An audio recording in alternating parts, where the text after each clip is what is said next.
Hello there, Di here. Today we're making a card with dimension. And I'm starting off with these 4 little pieces of paper. They're cut at 4 inches by 4.5, and I'm scoring them every ½ inch. These will form the basis of the frame of the card. There we go, that's all 4. Now I've just got to fold them up like a fan.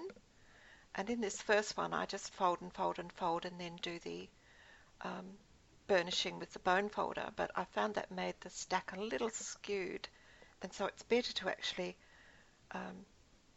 burnish as you make each fold, and that way you get the stack much straighter. Putting them together is really very simple. You just have to wriggle them together at right angles to each other and apply a little bit of dry adhesive top and bottom, and that holds them in. Go and have a look at Annette Kessler's YouTube video. She does that's exactly where I got the idea from for doing this. It's all her idea. This is not my idea at all. Once again, I'm copying.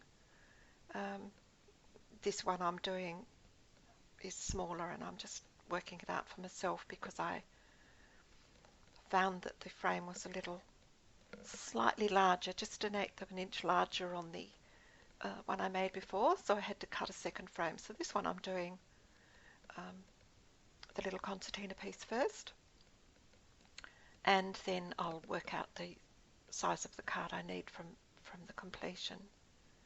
It's amazing how sturdy this little piece is if you sort of dovetail all of the little sides together. When I measured it, when it's finished, it was exactly square. I was quite surprised. It's fairly easy to get together. You just need to wriggle, wriggle, wriggle and push. This one I get a bit tongue-tied on and can't seem to work it out. I think if you try and think too much about it, and I'm sorry, I'm concentrating and it goes off from under the camera. I'm very sorry about that. But eventually I managed to work it out and get the right pieces together and push it in. As I say, it's an amazingly sturdy little piece.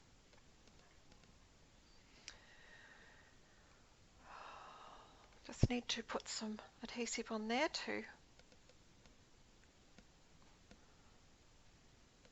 hold it firm, and we'll be good to go.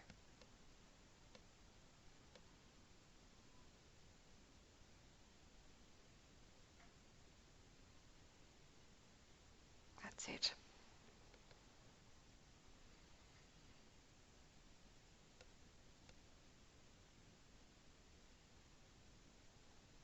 All done.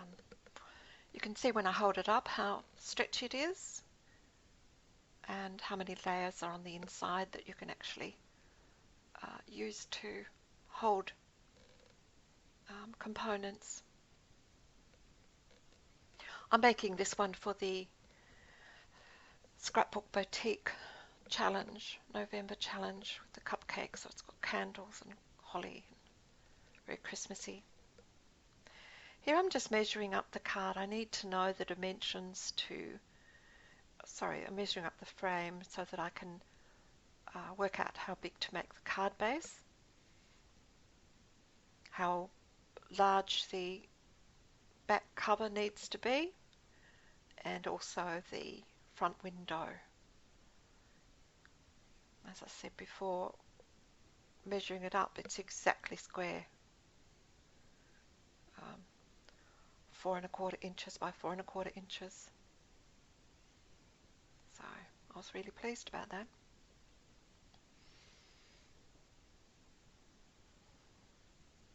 Also need to know the spine width so that you know how big to make the spine on the card base. Having got those measurements and thought for a minute and scratched my head, I worked out that I needed a piece of basil cardstock. I cut it out at 9 inches by 4.5, and I've scored it at 4 1/4 and 4 3/4 to give a 1/2 inch spine. Just check that that actually fits in there. It goes up to, but not over, that first score line, so that's where it sits, and there's about 1/4 inch on the other 3 sides. I like to have a little bit of overhang. It'd look quite good if it was exactly right, but I never trust my measurements.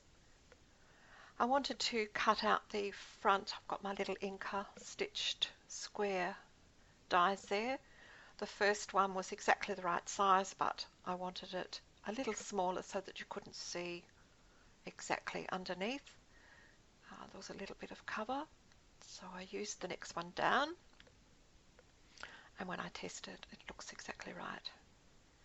There's a little bit of there's about 1/4 inch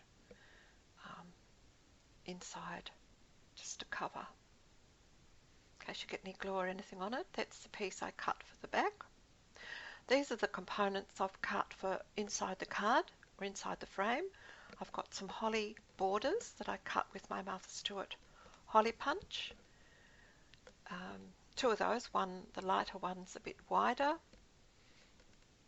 and the darker one's a bit narrow, and I've edged both of those with the Forest Moss Distress ink just to give it a little bit of a colour, and I've cut 2 from the corner punch, the matching punch set, just for additions, and I've got 3 red candles, and I've also cut out some yellow, orange and red flames to go on the candles. You can see I've used some squeezed lemonade distress ink to create a bit of a glow on that backing page, a bit of Nina Solar White. I add some blue to it after because it looked a bit odd, just a glow on the white, so I've added some darker blue distress ink. I think they were Chipped Sapphire, Tumbled Glass, and finally some Faded Jeans. Here I put the glossy accents on and left it to dry, and had visitors for lunch, and then after I came back I got started with putting this together and forgot to put the camera on, silly me. So I've started assembling it, but you can see the blue card there. The first candle was down flat on the back of the card. The second one was popped up a little bit, and I used some scrap dots, the Helmar scrap dots, under the flame. I found the little squares were too visible, whereas that's fairly translucent, and it dries. It takes a little while to dry off, but it doesn't take that long, and you've got a pretty well invisible means of giving something a bit of dimension. There's the third little candle going in. That one goes in an even shallower notch so that it's more forward on the group. Now I put the holly leaves with the glossy accents, slide them in. There they are, they're both in. Now I'm putting in the little trio of leaves, and I go to put it in that side and think, now I'll put it in the other side, put a bit of glue on it, and slide it in where I want it.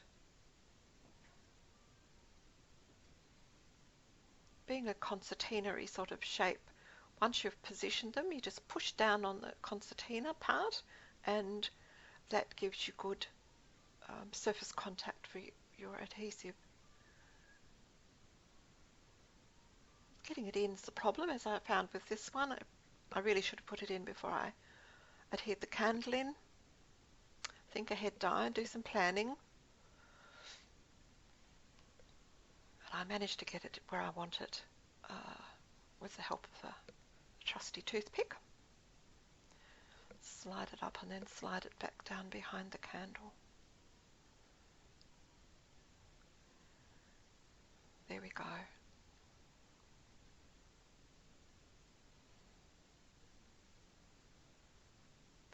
push it down to make sure they're all adhering, and there it is. You can see the gleam and the gloss from the glossy accents. Now I'm going to adhere it into the card base, and to do this all you need to do is I'm using matte medium on around the front of the frame, giving that a nice dose. Need it to be fairly firm and sturdy without glue going everywhere, of course.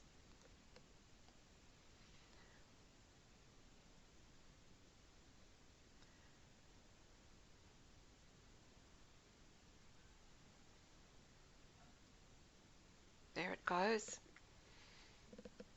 Just pushing that frame down gently. Once you've got it where you want it, I've just opened it and checked it from the inside. You can see that piece of backing there that I cut before. Makes the back of the front portion of the card very neat. Putting on nice heavy stamp block, giving that a few minutes to dry. And that's basically it. I did add some red stickles to the leaves, and also I decided I would put in a sentiment, and I couldn't get my normal block, so I actually adhered the tiny sentiment, it says peace, onto the side of the flat side of the block, because I found that that little block fitted fairly neatly in between the side of the card and the candle. So I was able to get that little piece sentiment down into the card front where I wanted it. I wasn't sure when I made the card to start with whether I wanted to put it on or not, but I thought it needed it when I got it to that stage. There it is. That's without the stickles, and there's a still photo at the end where you can see there it is, you can see the red stickles. Hope you enjoyed that. Give it a try, it was quite fun. And thanks to Enat for her demonstration. See you next time. Bye.